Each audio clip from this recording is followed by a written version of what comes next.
Hello everyone, Shri भगवान दास तोदी महाविद्यालय के यूट्यूब चैनल पर आप सभी का स्वागत है। आज की जो कक्षा है अपनी, उसमें हम स्टडी करने जा रहे हैं female reproductive system of cockroach के बारे में। पिछली जो कक्षा थी अपनी, उसमें हमने स्टडी की थी मेल रिप्रोडक्टिव सिस्टम के बारे में। तो आज हम जानने की कोशिश कर रहे हैं इसमें कि जो रिप्रोडक्टिव सिस्टम है,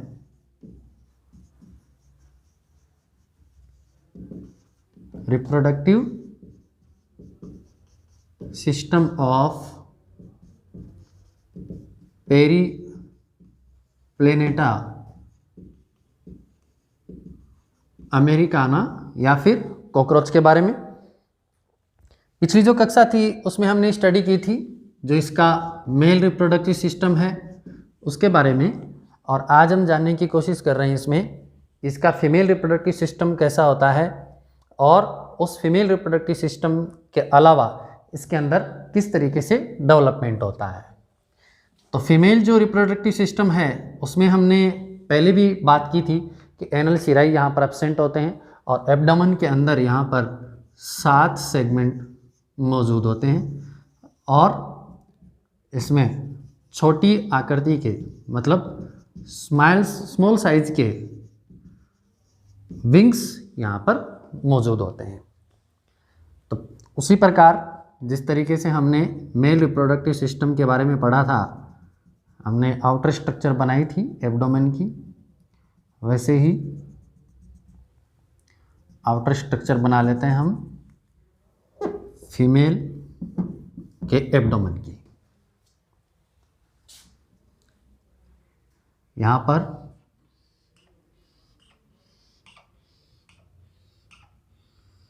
7 सेगमेंट हैं,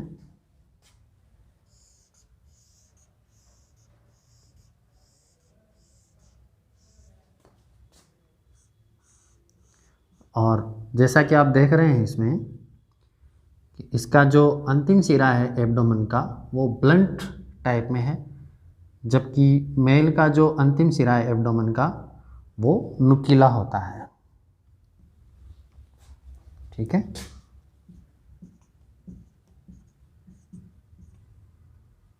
एक और बनाना पड़ेगा, 7 है, मतलब आप 7 सेगमेंट बना लें इसमें। ठीक है, 7 सेगमेंट के अकॉर्डिंग आप इसमें बना लें। यहाँ हम देखेंगे कि सबसे इम्पोर्टेंट जिस तरीके से हम चर्चा कर रहे थे कि जो मेल है उसका इम्पोर्टेंट पार्ट है वहाँ पर टेस्टिस, वहीं पर फीमेल के अंदर जो इसका इम्पोर्टेंट पार्ट है जो कि लगातार ओवम का निर्माण करता है उसको हम ओवरी के नाम से जानते हैं। और हम ओवरी के बारे में पढ़ें उससे पहले यहाँ पर आप उसी तरीके से जिस तरीके से आपने मेल रिप्रोडक्टिव सिस्टम के अंदर जीनाइटल पाउच का फॉर्मेशन करवाया था,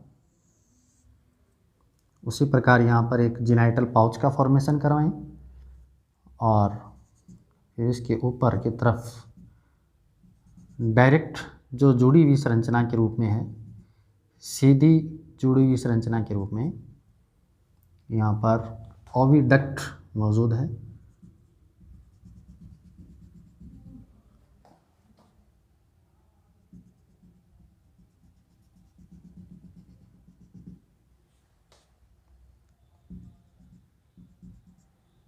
एक जोड़ी ओवरी यहाँ पर मौजूद है, और ये जो ओवरी की जो स्ट्रक्चर है वो यहाँ पर इम्पोर्टेंट है सबसे ज़्यादा।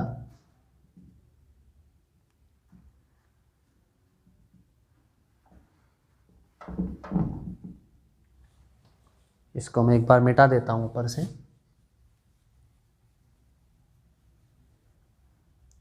रिप्रोडक्टिव सिस्टम हम पढ़ने जा रहे हैं, आपको पता चल गया, इसमें ऊपर लिख देता हूँ फीमेल रिप्रोडक्टिव सिस्टम।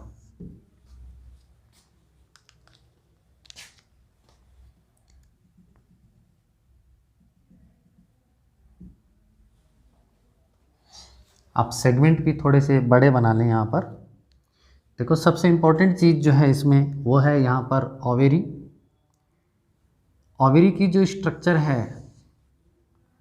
वो मूल रूप से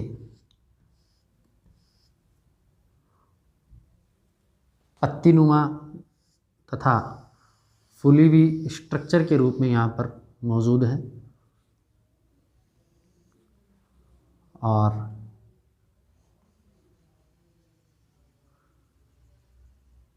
इस स्ट्रक्चर में आप देखेंगे जैसे जैसे ये ऊपर की तरफ बढ़ रही है, इसका जो टर्मिनल एंड है, ऊपर वाला पार्ट इसका टर्मिनल फिलामेंट के रूप में जाना जाता है। ओवेरी का ऊपरी सिरा जो है वो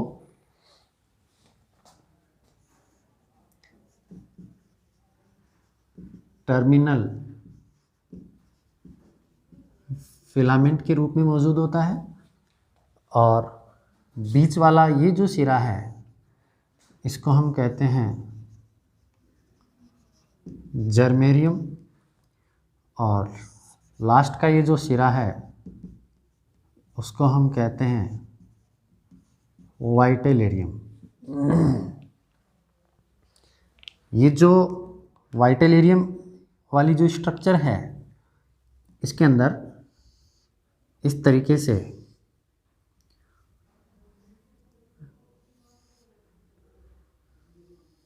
आठ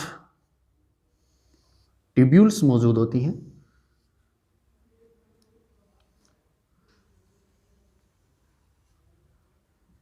टोटल इनकी संख्या जो है वो 8 होती है।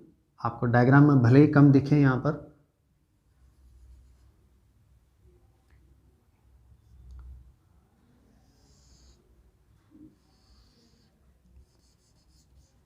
और इनके अंदर किस तरीके से ओवम का डेवलपमेंट होता है वो मैं आपको इसी डायग्राम की हेल्प से समझा देता हूँ।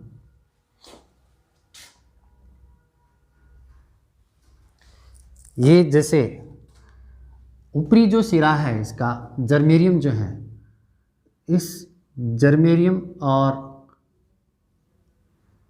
टर्मिनल डक्ट की तरफ से यहाँ पर ओवम का निर्माण शुरू होता है। जैसे जैसे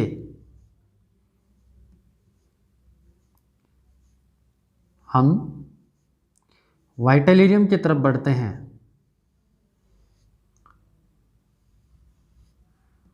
ओवम की जो साइज है वो बड़ी होती चली जाती है। सभी के अंदर केंद्रक मौजूद है, न्यूक्लियस यहाँ पर मौजूद है। आप देख सकते हैं कि किस तरीके से इस फिलामेंट के अंदर ये ऐसे चल रही है स्ट्रक्चर। नुकीले टर्मिनल फिलामेंट से लेकर के वाइटेलेरियम तक की ओर जब हम बढ़ते हैं तो आप देखते हैं कि किस तरीके से ओवम का निर्माण होता चला आ रहा है। और ओवम जो है परिपक्व होते हुए रिलीज होते हुए चले जाते हैं और पहुंच जाते हैं कंप्लीट ओवेरी का जो पार्ट होता है लास्ट, जो कि बड़े सेगमेंट के रूप में मौजूद है, जिसको हम कह रहे हैं वाइटेलेरियम। और ये जो पूरा पार्ट है, इस पूरे पार्ट को हम ओवेरी के नाम से जानते हैं। ये इस प्रकार की जो स्ट्रक्चर है ये दोनों तरफ आपको देखने को मिलेगी। आप केवल एक जगह शो कर सकते हैं ये वाली स्ट्रक्चर।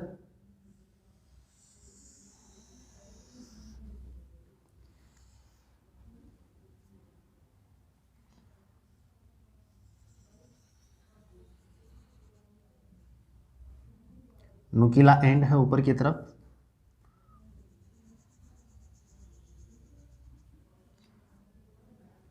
एक जोड़ी यहाँ पर ये स्ट्रक्चर है। और हाँ, मैंने आपको बताया भी कि इस वाइटेलेरियम के अंदर टोटल 8 ट्यूब्यूल्स या ट्यूबुलर स्ट्रक्चर ये मौजूद हैं।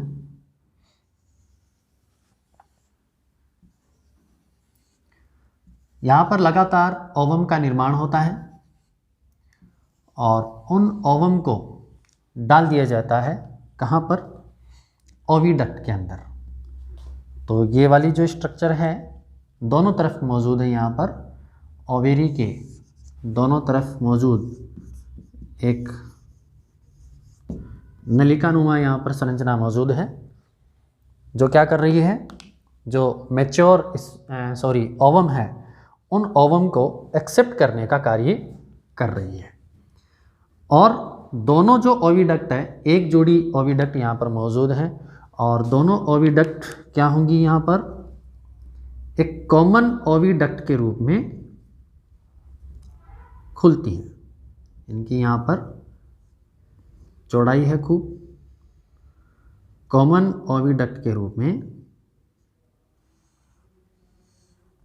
जिनाइटल पाउच के अंदर खुलती है। तो ये वाली स्ट्रक्चर जो है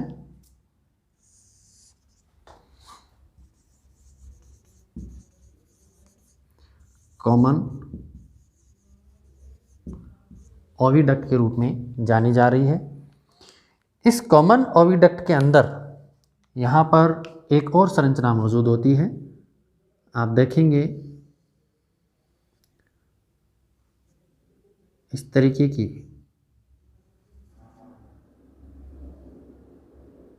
मुग्धाकार संरचना के रूप में और ट्यूबुलर स्ट्रक्चर के रूप में।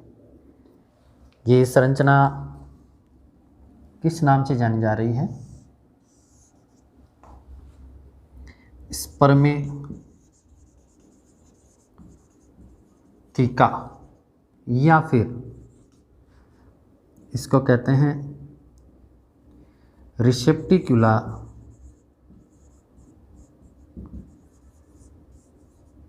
सेमिनिस।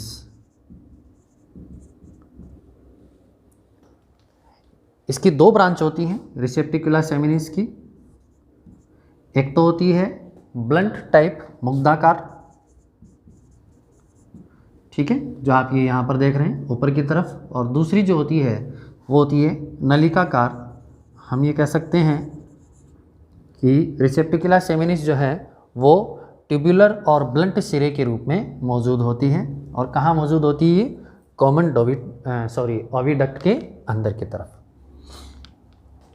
यहाँ आप देखेंगे, इसको थोड़ा और नीचे ले लेते हैं अपन,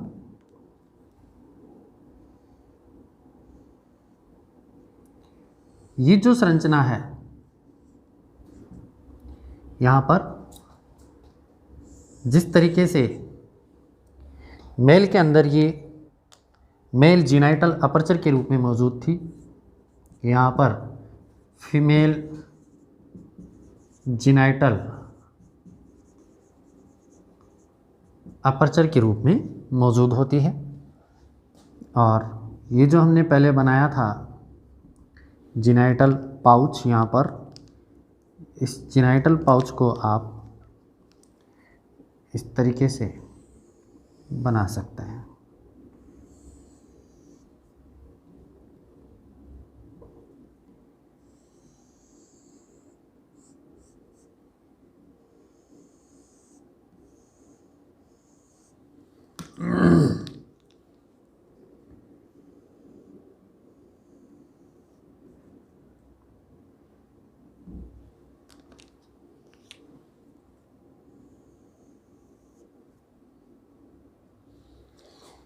ठीक है,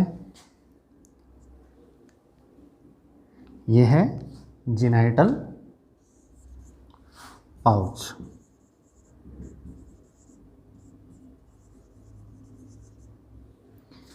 अब ये जो कॉमन ओविडक्ट है, यहाँ पर एक और संरचना मौजूद होती है जिसको हम कहते हैं कोलेटरल डक्ट।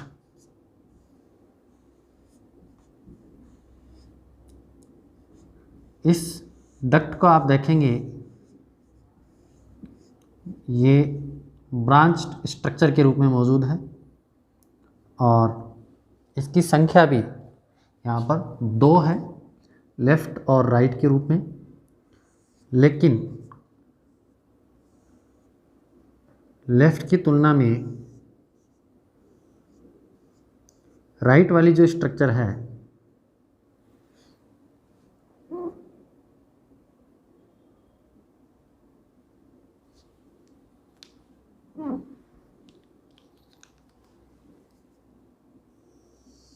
इसको मैं नीले पेन से शो कर देता हूँ।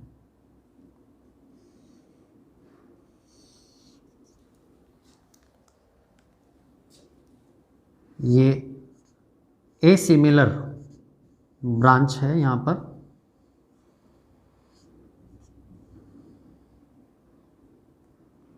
ए सिमिलर ब्रांच के रूप में मौजूद स्ट्रक्चर है ये, जिसमें इसको कहते हैं लेफ्ट और राइट साइड की कोलेटरल ग्लैंड। ये है लेफ्ट कोलेटरल ग्लैंड, और दूसरी तरफ जो मौजूद है उसको हम कह रहे हैं राइट कोलेटरल ग्लैंड। इसको हम यहाँ लिख देंगे, राइट कोलेटरल ग्लैंड। ये जो लेफ्ट कोलेटरल ग्लैंड है ये क्या होता है, एक मिल्की प्रोटीन का सीक्रेशन करती है, जबकि राइट कोलेटरल ग्लैंड जो है वो एक विशेष प्रकार का द्रव्य जिसको हम कहते हैं डाई हाइड्रोक्सी फिनॉल। तो हम ये कह सकते हैं कि ये जो मिल्की प्रोटीन है और डाईहाइड्रोक्सी फिनॉल जो हैं, मतलब ये ए तथा बी दोनों मिलकर के एक विशेष प्रकार का स्क्लेरो प्रोटीन बनाती है। और ये जो स्क्लेरो प्रोटीन है ये एकदम नम लेयर के रूप में मौजूद होती है, एकदम मुलायम एक परत के रूप में यहाँ पर मौजूद होती है, जो कि कुछ समय के बाद में सूख कर कड़ी हो जाती है। इसका क्या फंक्शन है इसके बारे में भी अपन बात करेंगे। तो दोनों जो कोलेटरल ग्लैंड्स हैं ये क्या कर रही हैं, विशेष प्रकार का द्रव्य यहाँ पर स्रावित कर रही हैं। अब हम आगे इसमें देख रहे हैं कि ये जो इसका कॉमन जेनाइटल अपर्चर है, यहाँ पर क्या होगा, इस कॉमन जेनाइटल अपर्चर के अंदर यहाँ पर जो मौजूद स्ट्रक्चर हैं जो कि गोनापोफाइसिस के रूप में यहाँ पर काम कर रही हैं, वो इन जंतुओं के अंदर, दोनों के अंदर फर्टिलाइजेशन में अहम रोल प्ले करती हैं। अब ये तो हुआ फीमेल जेनाइटल सिस्टम के बारे में। अब हम आगे इसमें चर्चा कर लेते हैं कि इनमें डेवलपमेंट किस तरीके का होता है। आप इसका पहले स्क्रीनशॉट ले सकते हैं, आप स्क्रीनशॉट ले लीजिए, उसके बाद में अपन चर्चा करेंगे कि किस तरीके से इसके अंदर डेवलपमेंट का प्रोसेस पाया जाता है।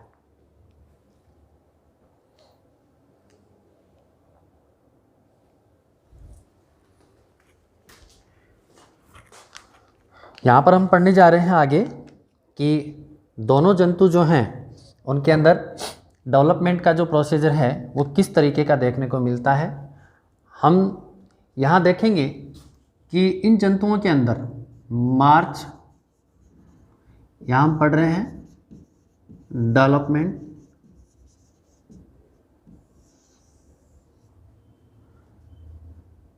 से लेकर के सितंबर के बीच में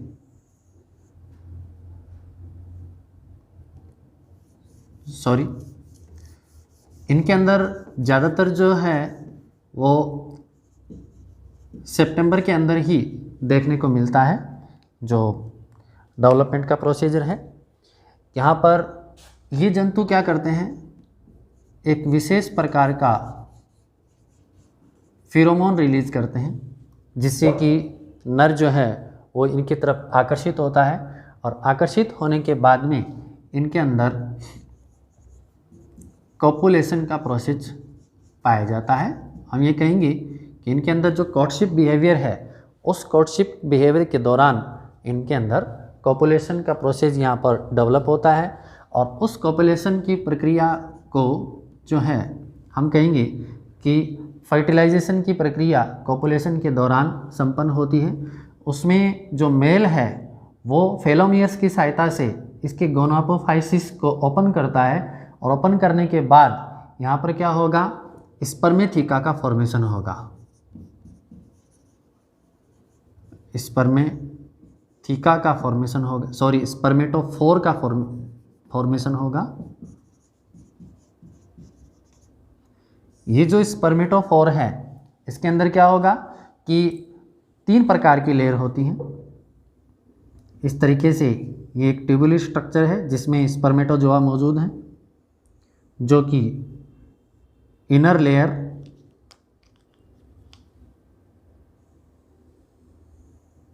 मिडिल लेयर और आउटर लेयर के द्वारा आस्तरित रहती है।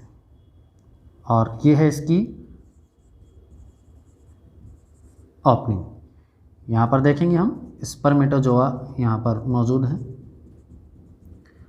तो इनके अंदर होगा क्या, जब फर्टिलाइजेशन की प्रक्रिया होगी तो फर्टिलाइजेशन की प्रक्रिया में इन स्पर्मेटोजोआ को रिलीज करवा दिया जाएगा और इनको रिलीज करवाते ही यहाँ पर ऊथिका का फॉर्मेशन होता है। ऊथिका जो है वो इस तरीके की स्ट्रक्चर है, एक बंद नली गुंबद नुमा ये संरचना है। इसको अगर आप देखेंगे कि जैसे ही फर्टिलाइजेशन का प्रोसेस हो तो उससे पहले क्या होगा, यहाँ पर जो ओवम है उनको रिलीज करवाया जाएगा। लेकिन ओवम जैसे रिलीज होंगे उससे पहले ये मिल्की प्रोटीन और डाईहाइड्रोक्सीफिनोल जो है इसकी एक पतली लेयर यहाँ पर बना दी जाती है। इस तरीके से एक पतली यहाँ पर एक लेयर बना दी जाएगी और इस पतली लेयर के ऊपर एक के ऊपर एक जो है व्यवस्थित तरीके से 8-8 की संख्या में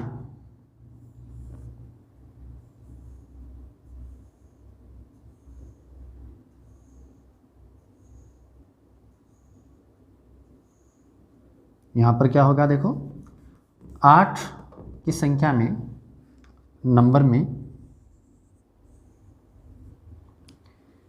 इन अंडों को सेट कर दिया जाता है और कुल जो टोटल यहाँ पर होंगे वो 16 अंडे जो हैं वो यहाँ पर बिछा दिए जाएंगे। किसके ऊपर, ये जो पतली लेयर यहाँ पर बनाई जा रही है उसके ऊपर। उसके बाद में क्या होगा, इसको बंद कर दिया जाएगा और ये जो ऊपर की लेयर है जो कि इस तरीके से पहले तो सफ़ेद होती है लेकिन फिर उसके बाद में ये सूख करके गुलाबी रंग में कन्वर्ट हो जाती है। इस पार्ट को हम कहते हैं कील। तो लगभग 24 घंटे के बाद में हम ये कह सकते हैं कि यहाँ पर डेवलपमेंट का प्रोसीजर जो है वो शुरू हो जाता है। और इसके डेवलपमेंट की प्रक्रिया में हम देखते हैं कि मेटामॉर्फोसिस जो प्रक्रिया है वो यहाँ पर प्रदर्शित होती है। तो ये लगातार लगभग 6 से 7 बार की जो प्रक्रिया है जिसमें मोल्टिंग प्रदर्शित करता है और उस मोल्टिंग प्रदर्शित करने के साथ ही हम कह सकते हैं कि जो निम्फ हैं वो फिर एडल्ट में यहाँ पर कन्वर्ट हो जाते हैं। तो ये हमने पिछली कक्षा और आज की कक्षा में हमने पढ़ा कि इसमें किस तरीके से मेल जो जेनाइटल सिस्टम है और फीमेल जेनाइटल सिस्टम जो है वो मौजूद होता है और किस तरीके से इनके अंदर डेवलपमेंट का जो प्रोसीजर है वो संपन्न कराया जाता है। तो दोनों प्रक्रियाओं के अंतर्गत ये जो जंतु हैं वो लगातार निम्फ को प्रोड्यूस करते जाते हैं। इसमें जो एक्डाइसिस हार्मोन है उसका बड़ा रोल रहता है जो कि मोल्टिंग को प्रेरित करता है। तो हम ये कह सकते हैं लगातार जो ये जंतु हैं मोल्टिंग को प्रदर्शित करते हुए एडल्ट में कन्वर्ट हो जाते हैं। नेक्स्ट जो वीडियो है उसमें हम आगे का जो टॉपिक है उसकी चर्चा करेंगे। आप इसका स्क्रीनशॉट दोबारा ले सकते हैं। तब तक के लिए धन्यवाद। Thank you.